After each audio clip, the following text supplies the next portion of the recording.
Imagine this. You wake up one morning and the world feels heavier than it did the night before. The alarm clock blares, but you don't move. The sunlight streaming through the window feels intrusive, almost mocking. You know you have things to do. Tasks, responsibilities, dreams you once cared about, but you can't bring yourself to care. The weight of it all presses down on your chest, and you lie there, paralyzed. You tell yourself you're just tired, that you'll get up tomorrow, that you'll figure it out eventually. But deep down there's a whisper, faint but persistent. What if this is it? What if this is all there is? You drag yourself through the day, half present, half numb. You scroll through your phone, binge another episode of a show you don't even like, and tell yourself you'll start that project, that workout, that life-changing habit tomorrow, but tomorrow never comes. Instead, you're stuck in a loop of guilt, shame, and self-reproach. You call yourself lazy, unmotivated, broken. You wonder why everyone else seems to have it together while you're drowning in a sea of your own inertia.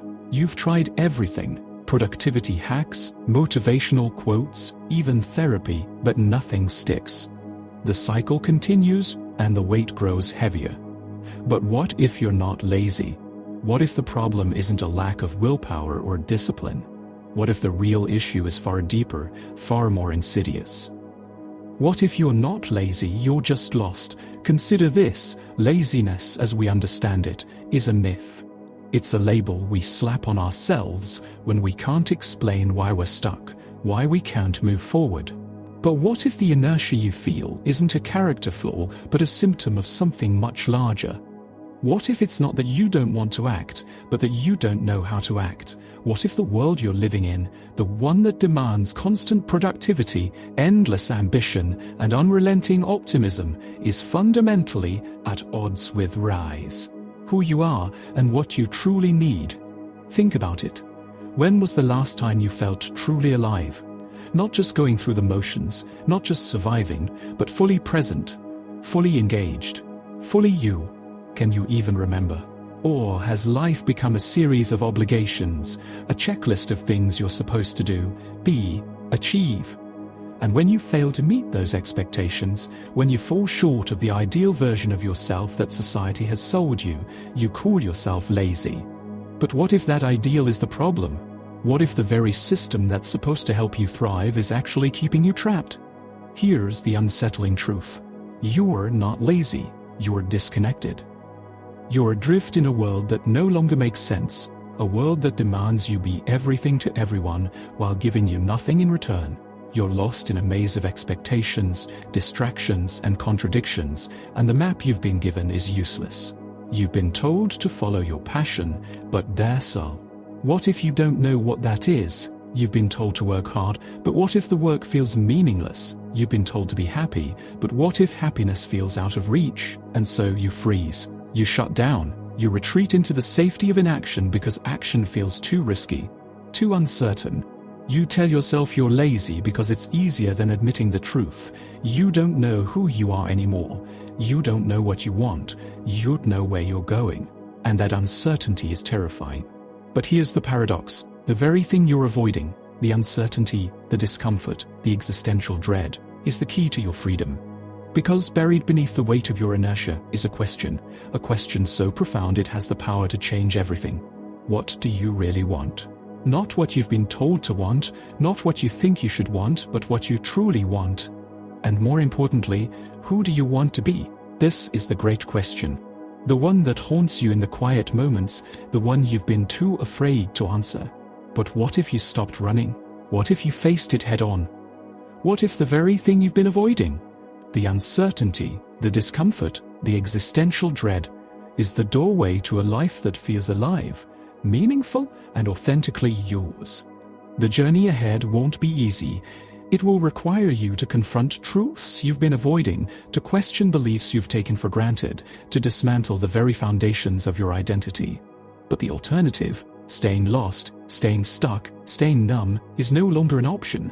Because the truth is, you're not lazy, you're just lost, and the only way to find yourself is to start looking. But where do you begin? What forces have conspired to keep you trapped in this cycle of inertia?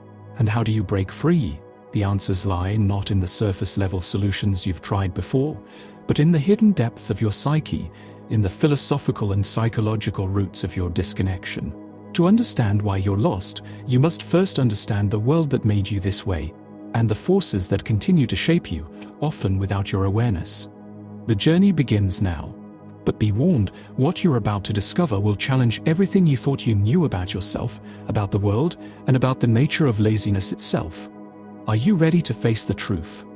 To understand why you're lost, you must first confront a truth so uncomfortable that most people spend their entire lives running from it. You are not who you think you are. The person you believe yourself to be, the one who is lazy, unmotivated, stuck, is not the real you. It's a construct, a mask, a product of forces far beyond your control. And until you peel back the layers of conditioning, expectation, and societal programming, you will remain trapped in a cycle of self-reproach and inertia. Let's start with the most insidious force of all, the myth of the self. From the moment you were born, you were handed a script. Your parents, teachers, peers, and culture began shaping you into a person who could fit neatly into the world they had created. You were taught what to value, what to fear, what to aspire to. You were told who you should be, what you should want, and how you should live. And over time, you internalize these messages so deeply that they became your identity. But here's the problem. That identity is not yours. It's a borrowed one, a patchwork of other people's expectations and desires. And when you try to live according to that script, you feel a deep, gnawing sense of disconnection. You feel lost because you are lost in a maze of external demands that have nothing to do with who you truly are. This is where the great thinkers of psychology and philosophy can guide us. Carl Jung called this borrowed identity the persona, the mask we wear to navigate the world. But beneath the persona lies the shadow, the parts of ourselves we've been taught to reject, to hide, to deny. And until we integrate the shadow, until we confront the parts of ourselves we've been told are unacceptable, we will remain fragmented, disconnected, and stuck. Friedrich Nietzsche took this idea even further. He argued that modern society has created a slave morality, a system of values that prioritizes conformity, obedience, and self-denial over individuality, creativity, and self-expression. In this system, the good person is the one who follows the rules, who meets expectations, who sacrifices their own desires for the sake of others. But Nietzsche saw this as a form of spiritual death. He believed that true fulfillment comes from embracing your will to power, your innate drive to create, to grow, to become who you are meant to be. And yet, most of us are terrified of that drive. We've been taught to fear our own power, to doubt our own desires, to shrink ourselves to fit into the boxes society has created for us. Jean-Paul Sartre called this bad faith, the act of lying to ourselves, of pretending to be something we're not in order to avoid the terrifying freedom of being truly authentic. But why is authenticity so terrifying? Because it requires us to confront the void, the existential abyss that lies beneath all our illusions of certainty and control.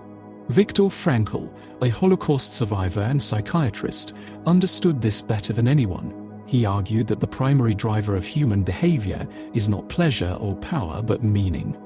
And when we lose touch with meaning, when we feel disconnected from our purpose, our values, our true selves, we fall into what he called the existential vacuum. This vacuum is the root of our inertia, our apathy, our so-called laziness. But here's the twist. The existential vacuum is not a curse. It's an invitation. It's a call to confront the void, to dive into the abyss, and to emerge with a deeper understanding of who you are and what you truly want. It's a call to stop living according to someone else's script and start writing your own, and yet we resist this call. We cling to our borrowed identities, our external validations, our illusions of certainty. Why? Because the alternative, facing the void, embracing the uncertainty, stepping into the unknown, feels too risky, too overwhelming. It's easier to call ourselves lazy than to admit that we're afraid of failure, afraid of judgment, afraid of the vast, uncharted territory of our own potential. But here's the truth. The fear is not the enemy. The fear is the doorway. It's the sign that you're on the edge of something real, something meaningful, something alive. And the only way to move forward is to step through that doorway, to embrace the discomfort, to confront the void. This is the hidden problem at the heart of your inertia. You've been living according to a script that was never yours, and now that script is falling apart. The values you've been taught to aspire to,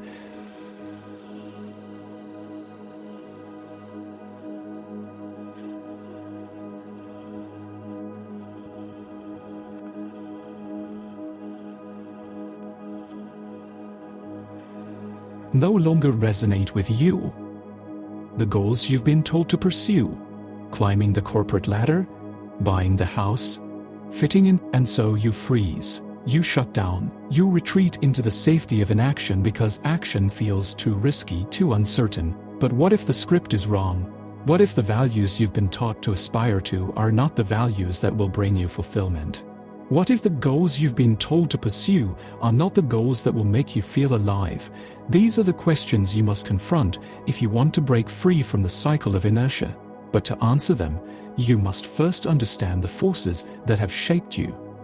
The psychological, philosophical, and societal forces that have conspired to keep you trapped in a borrowed identity. And yet, even this is only the beginning. Because the deeper you go, the more you'll realize that the problem is not just personal, it's systemic. The world you're living in, the culture you're part of, the systems you're embedded in, they're all designed to keep you disconnected, distracted, and disempowered. And until you understand how these systems work, you will remain trapped in their grip. But how do these systems operate? How do they shape your thoughts, your emotions, your behavior, and most importantly, how do they keep you from finding your way back to yourself? These are the questions we'll explore next, questions that will take us into the heart of the unseen consequences of living in a world that has lost its way. The journey is just beginning, and the stakes are higher than you think. Let's begin with a question that cuts to the core of your inertia. What if the world you're living in is designed to keep you lost? What if the very systems that promise to help you thrive, education, work, technology, consumerism, are actually keeping you disconnected from your true self? What if the culture you're part of, the one that glorifies productivity, ambition, and constant busyness, is not a reflection of human nature but a distortion of it? This is not a conspiracy theory, it's a psychological and cultural reality. The world we live in is built on a foundation of external validation, a system that rewards conformity, consumption, and competition while punishing authenticity, introspection, and stillness. From the moment you were born, you were conditioned to seek approval, to meet expectations, to measure your worth by external standards. And over time, this conditioning became so ingrained that you stopped questioning it.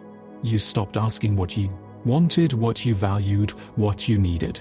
Instead, you learned to chase the goals, the achievements, the lifestyles that society told you would make you happy. But here's the cruel irony. The more you chase these external markers of success, the more disconnected you become from your true self. The more you strive to meet society's expectations, the more you lose touch with your own desires, and the more you consume, whether it's material goods, social media, or endless entertainment, the emptier you feel. This is the paradox of modern life. We have more opportunities, more resources, more freedom than ever before, and yet we feel more lost, more disconnected, more unfulfilled. Why? Because the systems we're part of are not designed to help us find meaning or purpose.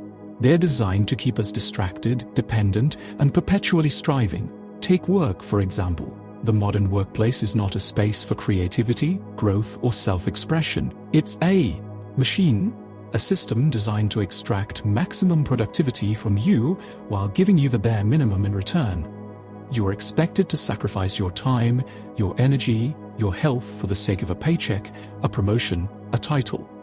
And when you inevitably burn out, when you feel exhausted, empty, and unfulfilled, you're told to work harder, to be more disciplined, to hustle. But what if the problem isn't you? What if the problem isn't you? What if the problem is the system itself, a system that values profit over people, efficiency over humanity, output over meaning? Output over meaning. Or consider technology. On the surface, technology promises to connect us, to empower us, to make our lives easier. But in reality, it often does the opposite. Social media, for example, is not a tool for connection.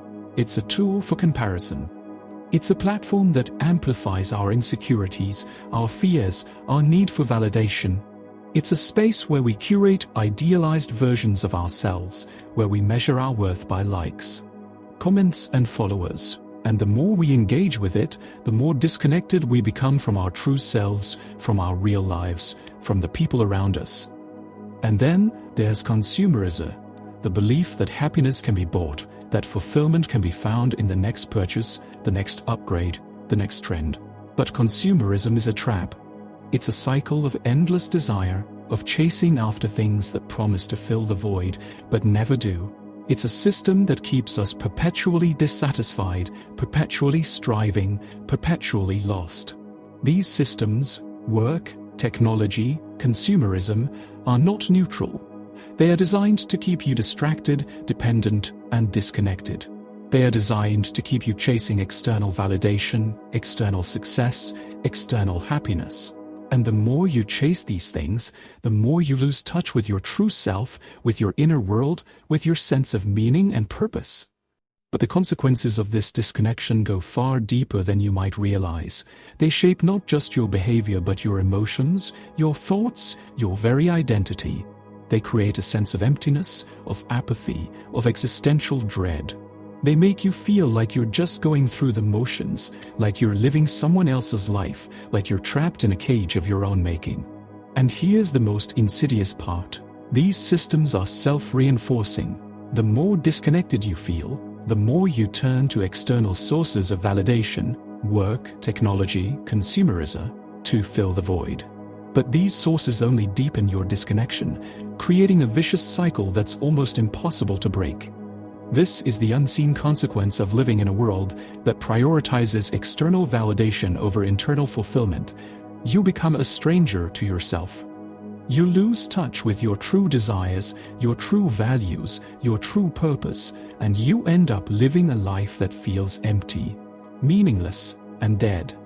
But it doesn't have to be this way. There is a way out of this cycle, a way to reconnect with your true self, to reclaim your sense of meaning and purpose. But it requires a radical shift in perspective, a rebellion against the systems that have kept you trapped, a rebellion against the systems that have kept you trapped, a rejection of the values that have kept you lost. This rebellion begins with a simple but profound realization. You are not the problem. The problem is the world you're living in, the systems you're part of, the values you've been taught to aspire to. And the only way to break free is to stop playing by their rules, to stop chasing their rewards, to stop measuring your worth by their standards. But how do you do that? How do you rebel against a system that's so pervasive, so powerful, so ingrained in every aspect of your life? How do you find your way back to yourself in a world that's designed to keep you lost? The answers lie in the next stage of this journey. A stage that will challenge everything you thought you knew about yourself, about the world, about the nature of fulfillment itself. It's a stage that will require courage, clarity, and a willingness to confront the void. But it's also a stage that holds the key to your freedom, to your authenticity, to your true self. The rebellion begins now. But be warned, what you're about to discover will not be easy. It will require you to question everything, to let go of everything, to step into the unknown. Are you ready to take that step? Are you ready to break free? The choice is yours. But remember, the longer you wait, the heavier the weight will become. The longer you stay lost, the harder it will be to find your way back. The time to act is now. The time to rebel is now. The time to reclaim your life is now. But how?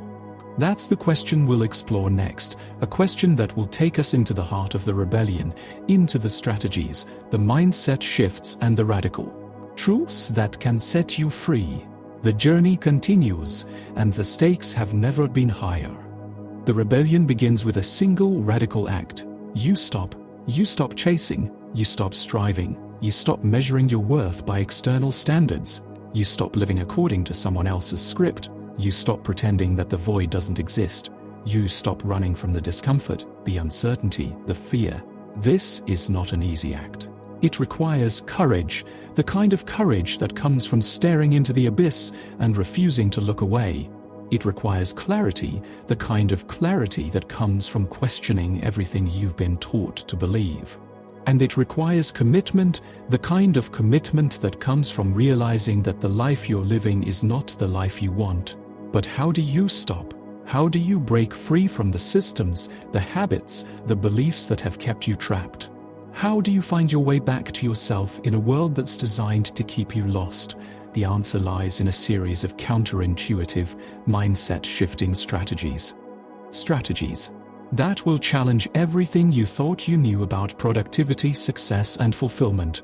These strategies are not quick fixes or life hacks. They are deep, transformative practices that require you to confront the void, to embrace the uncertainty, to step into the unknown. 1. Embrace the void. The void is not your enemy. It's your ally. It's the space where your true self resides, where your authentic desires, values, and purpose lie hidden. But to access this space, you must first confront the discomfort, the fear, the existential dread that comes with it. This is where Viktor Frankl's wisdom becomes essential. He taught us that meaning is not something we find, it's something we create. And the first step in creating meaning is to confront the void, to sit with the discomfort, to ask the hard questions, to face the uncertainty head on. What do you truly want? Not what you've been told to want, not what you think you should want, but what you really want. What kind of life would make you feel alive, fulfilled, authentically you? These are the questions you must ask yourself, not once but repeatedly, as you navigate the void. 2. Reject the cult of productivity. Productivity is not the measure of your worth. It's not the key to your happiness. It's not the solution to your problems. In fact, the more you chase productivity, the more disconnected you become from your true self. This is where Nietzsche's concept of the will to power becomes relevant. True power is not about doing more, achieving more, being more. It's about becoming who you are meant to be, about embracing your creativity, your individuality, your authenticity. So, stop glorifying busyness. Stop measuring your days by how much you've accomplished. Start measuring them by how alive you feel, how connected you are to your true self, how aligned you are with your values and purpose. 3. Cultivate stillness in a world that glorifies constant motion. Stillness is an act of rebellion. It's a way of reclaiming your time, your attention, your energy from the systems that seek to exploit them. Stillness is not laziness, it's not inactivity, it's a space for introspection, for creativity, for connection. It's a space where you can hear your own thoughts, feel your own emotions, reconnect with your true self. So, carve out time for stillness every day. Whether it's through meditation, journaling, or simply sitting in silence, make space for the inner world that you've been neglecting. 4. Redefine success. Success is not a title, a salary, or a lifestyle. It's not something you can measure or compare. It's something you feel, a sense of alignment, of fulfillment, of authenticity. So stop chasing society's definition of success. Start defining it for yourself. What does success look like to you? What kind of life would make you feel proud? Fulfilled, authentically you? This is where Jean-Paul Sartre's concept of authenticity becomes crucial. Authenticity is not about being perfect or having all the answers. It's about being true to yourself, about living in alignment with your values, about creating a life that feels meaningful to you. 5.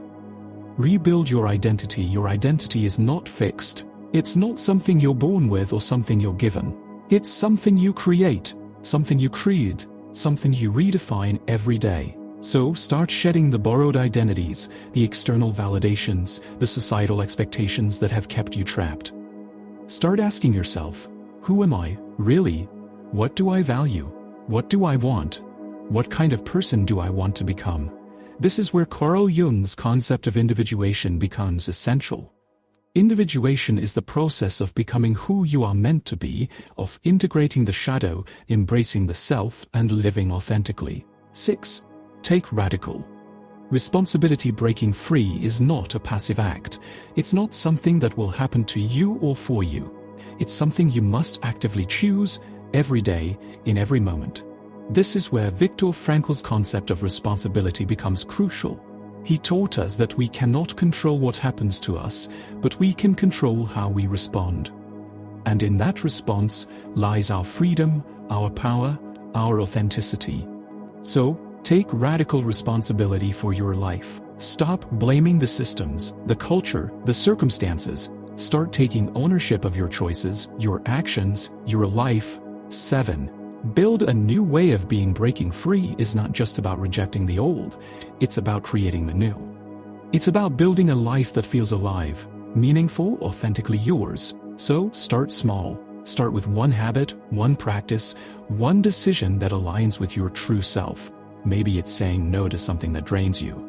Maybe it's saying yes to something that excites you. Maybe it's simply taking a moment to breathe, to reflect, to reconnect. The key is to start, to take one step, however small, toward the life you want to live. This is the rebellion, a radical shift in perspective, a rejection of the systems that have kept you trapped, a reclamation of your true self. It's not an easy journey, but it's a necessary one, because the alternative, staying lost, staying stuck, staying numb, is no longer an option. But the rebellion is only the beginning. Because once you break free, once you reconnect with your true self, once you step into the unknown, you'll discover something even more profound, something that will redefine how you see yourself, how you see the world, how you see reality itself. This is the ultimate truth, the final, most powerful realization. And it's waiting for you just beyond the void.